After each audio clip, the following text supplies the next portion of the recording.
जोहार के सानाम नेलिया को आपे पे नेलेआ एनेज सेरेन YouTube channel Santali tips and trick.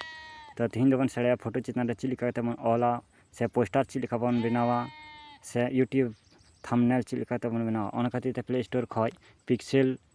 Lab ᱧᱩᱛᱩᱢᱟᱱ मिटन एप्स डाउनलोड लगा बना इन बनी उदु पे कना डिस्क्रिप्शन रे लिंक तहना ओंडे खय पे डाउनलोडा। तो इन ओपन एदा बैक काते पिक्सेल लैब नेल कदा पे ओपन किदें ओपन हुई लेन खाय जहाँ तीन परमिशन खोचा जो बन एलाव करते अब लहाते जुदी यूट्यूब थंबनेल बन बनावा ताले 4 नंबर ऑप्शन जहाँ ओंडे बन क्लिका तारपर इमेज साइज रे बन क्लिका तारपर कस्टम रे बन क्लिका तारपर यूट्यूब थंबनेल रे बन क्लिका तारपर ओके रे बन क्लिका तारपर न्यू टेक्स्ट जहाँ ऑल हेना नवा दो आज तेगे ऑल तहना तो नवा रे बार धा बन क्लिका बार धा क्लिक हुई लेन खाय निंके ऑल तेना हिजुआ नोंडे बन Ola in just in all दा फेसबुक वीडियो चिकेते बन डाउनलोडा फेसबुक वीडियो चिकेते बन डाउनलोडा चिकेते बन डाउनलोडा ऑल हुई लेन खाय ओके रे बन क्लिका तारपर नेल दापे ओना फेसबुक वीडियो चिकेते बन डाउनलोडा अच्छा बेस खज बांग नेलोग कना। तो नवा दो नवा ऑल रना स्टाइल दो चिक को मेता जहां अडी मौज नेलो ओना दो को मेता कना फॉन्ट नवा फॉन्ट चितान रे आर मिटन वीडियो तहना ओना डिस्क्रिप्शन रे तहना ओना बन नेल मा तो खाय बन बुझ दाड़े चिलिका कते इंस्टॉल हुआ। तो इन नवा स्टाइल चेंज दा ओना खातिर ते ए जहां ओना दो टेक्स्ट ना ऑप्शन कना ए रे बन क्लिका तारपर नोका बन ये मिद धारे बन तारपर नेल लेदा बन फॉन्ट ए बी जहां ऑल हेना ओना रे बन क्लिका।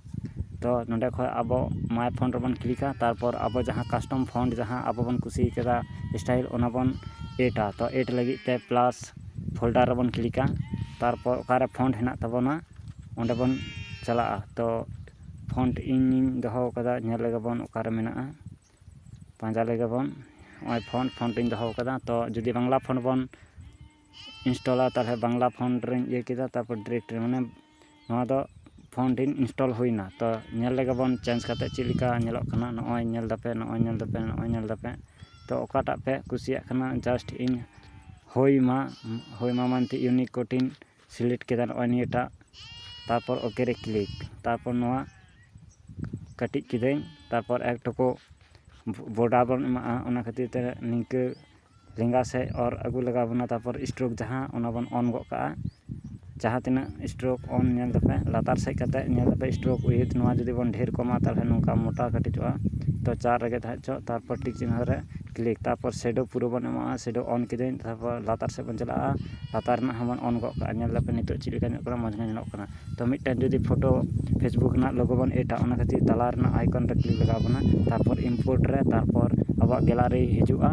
तो चित्र जुदी बांग हिजुआ मिद धाव रे ताले लेंगा कोन पिया लाइन नेलोग कना ओंडे पे क्लिका लेंगा कोन पिया लाइन तारपर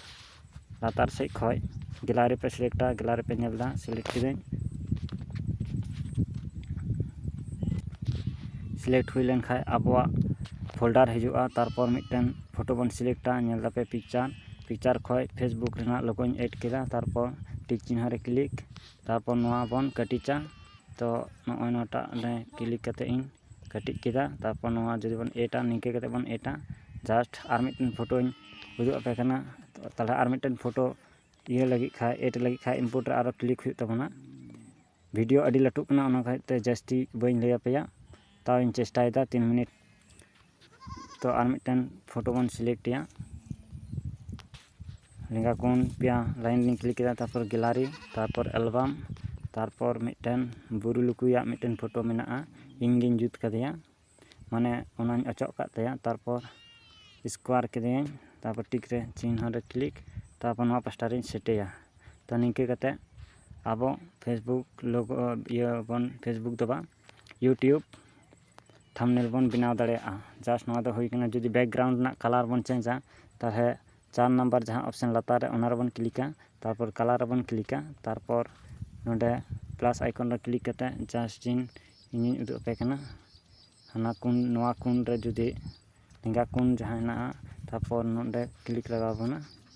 पे माउस इन ऑन लगे माउस इन ऑन केदा। तो नोडे जुदी क्लिक बन तारपर कलर बन क्लिका बाय कमीदा क्लिक किदें तारपर पूरा ग्रीन केदा तारपर ओके रे क्लिक नेल दापे तारपर नवा पास्टा कलर चेंजा क्लिक तारपर कलर रे क्लिक तारपर ब्लू नवाटाग पूराई ढेर एदा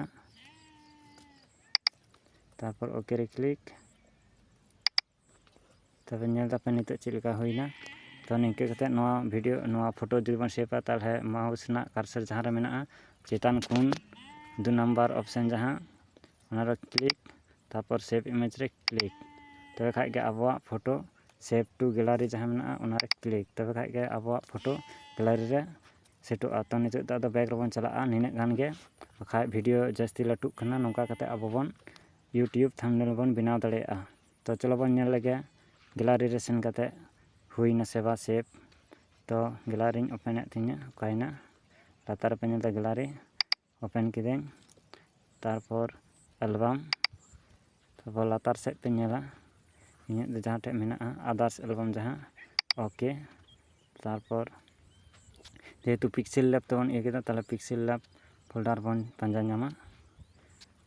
तो 3 संगी रे मेना नाम कदें नय पिक्सेल लैब तारपर ओनाटा नय नेला पे नोंका कते आबो यूट्यूब थंबनेल बन बनाव दाड़ेया तो वीडियो दो नोंडे गे मुचाद 6 मिनट हुईना।